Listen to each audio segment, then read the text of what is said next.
بسم اللہ الرحمن الرحیم۔ السلام علیکم۔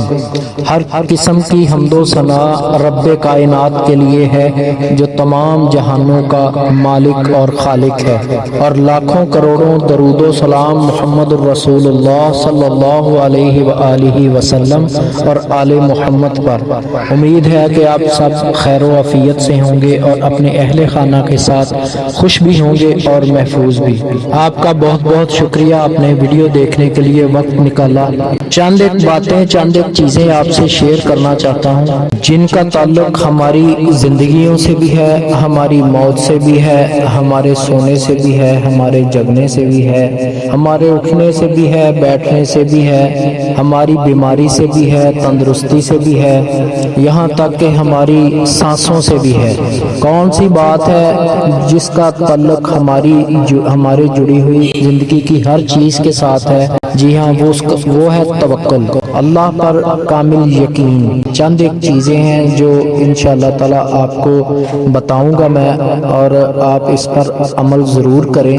اللہ پاک ہم سب کو عمل کرنے کی توفیق عطا فرمائے۔ اس سے پہلے اگر ابھی تک آپ نے میرا چینل سبسکرائب نہیں کیا تو برائے مہربانی چینل کو سبسکرائب کر کے بیل نوٹیفیکیشن آن کر دیں تاکہ ہمارا ساتھ بنا رہے۔ حضرت عبداللہ بن عباس نبی کریم صلی اللہ علیہ وآلہ وسلم کے چچا زاد بھائی تھے اور نہایت ذہین اور دانا تھے۔ آپ صلی اللہ علیہ وسلم نے انہیں دعا دی تھی کہ اے پروردگار، انہیں دین کی سمجھ عطا کر اور تعویل یعنی تفسیر کی تعلیم عطا کر۔ نبی کریم صلی اللہ علیہ وسلم کی دعا کا نتیجہ تھا کہ حضرت عبداللہ بن عباس رضی اللہ تعالیٰ عنہ کا شمار قرآن کے مفسرین اور علماء میں ہوتا تھا۔ عمر میں کم ہونے کے باوجود آپ صلی اللہ علیہ وسلم نے انہیں اس لائق سمجھ کر چند ایک وصیتیں فرمائی تھی۔ حضرت عبداللہ بن عباس رضی اللہ تعالیٰ عنہ فرماتے ہیں کہ وہ کہتے ہیں کہ ایک دن میں نبی کریم صلی اللہ علیہ وآلہ وسلم کے پیچھے چل رہا تھا تو آپ صلی اللہ علیہ وسلم نے فرمایا، اے بچے، میں تمہیں چند باتیں سکھاتا ہوں۔ اللہ کا دھیان رکھو، وہ تمہاری حفاظت کرے گا۔ اللہ کو یاد رکھو تو تم اسے اپنے سامنے پاؤ گے۔ جب بھی سوال کرنے کی نوبت آئے تو اللہ تعالیٰ سے ہی سوال کرو۔ جب مدد کی ضرورت ہو تو اللہ پاک سے ہی مدد مانگو۔ اور یہ بات اچھی طرح ذہن نشین کر لو، اگر ساری امت اس غرض سے جمع ہو جائے کہ تمہیں کوئی نفع پہنچائے تو وہ تمہیں اتنا ہی نفع پہنچا سکتی ہے جتنا اللہ پاک نے تمہارے لیے لکھ دیا ہے، اور اگر سارے لوگ اس غرض سے جمع ہو جائیں کہ تمہیں نقصان پہنچائے تو اتنا ہی نقصان پہنچا سکیں گے جتنا اللہ پاک نے تمہارے لیے لکھ دیا ہے۔ فیصلے لکھنے والے قلم اٹھا لیے گئے اور صحیفوں کی تحریریں سوکھ چکی ہیں۔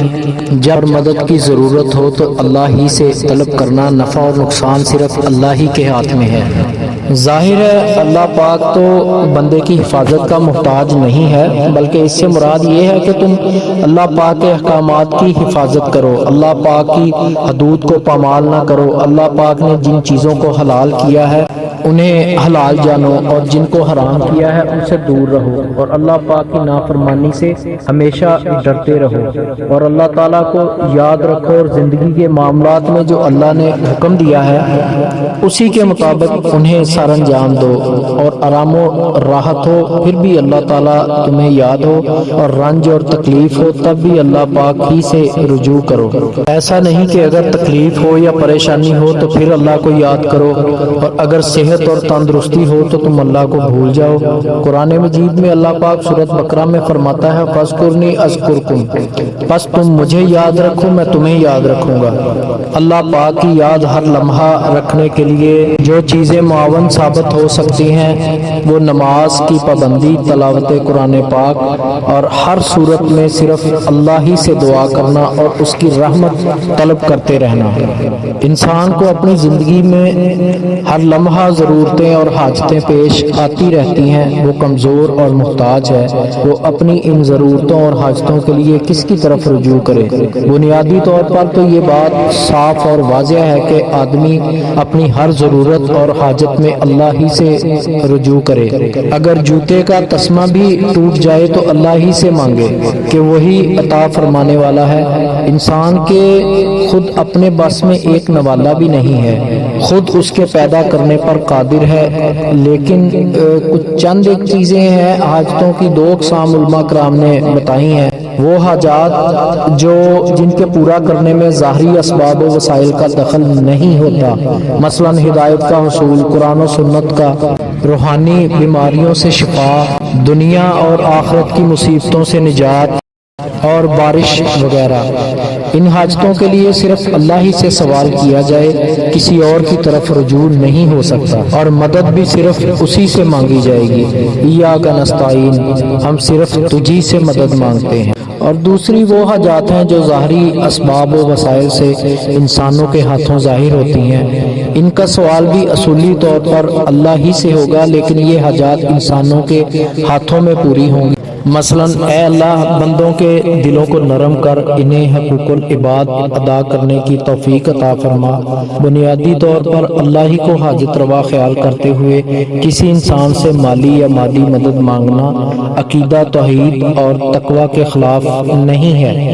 اور سب سے ضروری اور اہم چیز جو اس ویڈیو کا سب سے اہم حصہ ہے، اس کو غور سے سنیں کہ انسان کو اللہ پاک پر توکل اور بھروسہ کرنے کے بارے میں زندگی کے مسائل سے گھبرا کر انسان اللہ پاک کا در چھوڑ نہ دے۔ انسان کو یقین دلایا گیا ہے کہ نفع و نقصان کی قدرت صرف اللہ پاک کے قبضہ قدرت میں ہے۔ نفع و نقصان، عزت و ذلت اور طاقت کا سرچشمہ عوام نہیں بلکہ اللہ پاک کی ذات ہے۔ اس کی مثال ایسے لی جا سکتی ہے کہ حضرت ابراہیم علیہ السلام کو نمرود اور اس کی پوری بادشاہی نے مل کے آگ میں جلانے کی کوشش کی، لیکن وہ انہیں جلا نہ سکی۔ اس طرح فرعون کو اللہ پاک نے غرق کرنا چاہا تو اس کی بادشاہت اسے دریا میں غرق ہونے سے بچا نہ سکی۔ ہم اپنے گرد و پیش میں روزانہ ایسے واقعات کا مشاہدہ کرتے ہیں کہ بہت سے لوگ کسی کو نفع پہنچانا چاہتے ہیں لیکن وہ نہیں پہنچا سکتے، یا نقصان پہنچانا چاہتے ہیں تو اگر اللہ کو منظور نہ ہو تو وہ صاف بچ جاتا ہے۔ موت اور زندگی کے کھیل کا مشاہدہ تو ہم آئے روز اپنی آنکھوں سے دیکھتے ہیں کہ بعض لوگوں کو موت کے منہ سے بچانے کے لیے پوری حکومتیں لگی ہوتی ہیں لیکن اسے بچا نہیں سکتی، اور بعض لوگوں کو مارنے پر کتنی ہی فوجیں لگی ہوتی ہیں لیکن جب تک اللہ نہ چاہے اس کا کچھ بھی بگاڑا نہیں جا سکتا۔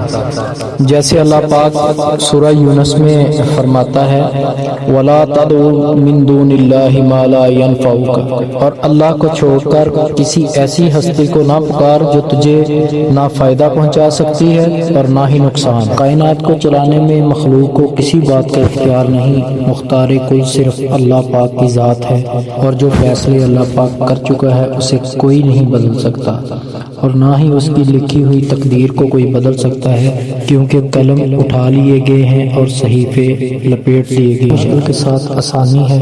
اس دنیا میں زندگی کے اندر دکھ سکھ رنج و راحت انسان کے ساتھ ساتھ چلتے ہیں۔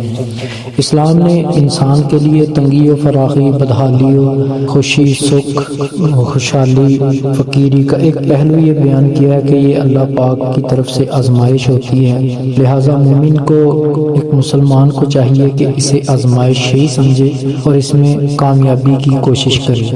اور دوسری بات یہ ہے کہ تکلیف میں کبھی مایوس اور دل برداشتہ نہیں ہونا چاہیے۔ اگر تکلیف اور تنگی ہے تو صبر کرنا چاہیے، اس کے بعد اللہ پاک آرام اور سہولت بھی دے گا۔ اس لیے اپنا یقین اللہ کی ذات پر کامل رکھیں ہمیشہ۔